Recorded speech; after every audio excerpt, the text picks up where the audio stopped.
18 of posting every single day until we finish 1 John. John is calling us to see the type of love that God has given us, that he called us his children. I hear in culture a lot saying things like, aren't we all children of God?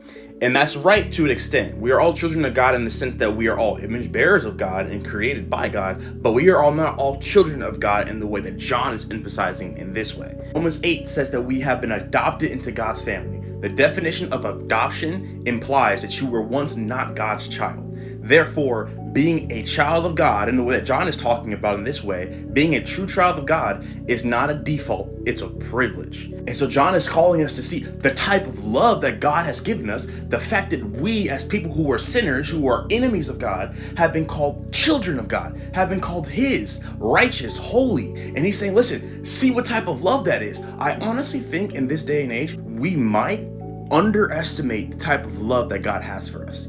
Sometimes for myself, it's hard for me to grasp the weight of the love of God. And I think that if I did, through the Holy Spirit, my whole mindset would change. I think that if I truly understood the level of God's love for me and everyone else, I would move completely different. And I would go so far to say, you on the other side of this app, when I'm talking to you right now, you would understand it too. If you, by the Spirit of God, understood the level of God's love for you, I honestly think it would change all of our perspectives toward him. The fact that God calls us his children should be like a shock, like an awe, like, oh my goodness, he has called me his child, not just like a servant, not just like a slave, which would be great to be a slave of God, but not just one of those things.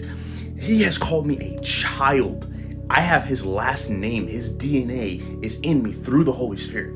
And then John says the reason why the world does not know us, the children of God, the true believers, is because it doesn't know him. There's a friction between God's children, true God's children, and the world. So if you are saying you are a child of God and there is no friction, there is no differences between you and the world, I would question, are you really a child of God?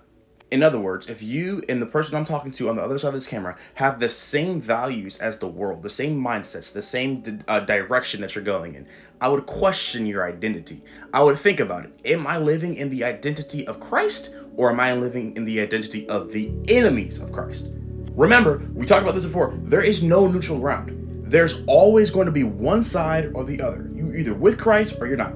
So as I finish day 18, recognize living with God, being a child of God is a privilege, and you need to walk in that privilege actively. There is no neutral ground. You must be on one side. Pick the side of Christ. If you're not a child of God and you're watching this, if you haven't fully surrendered to God, now is your time. Today is your day. Do not harden your heart.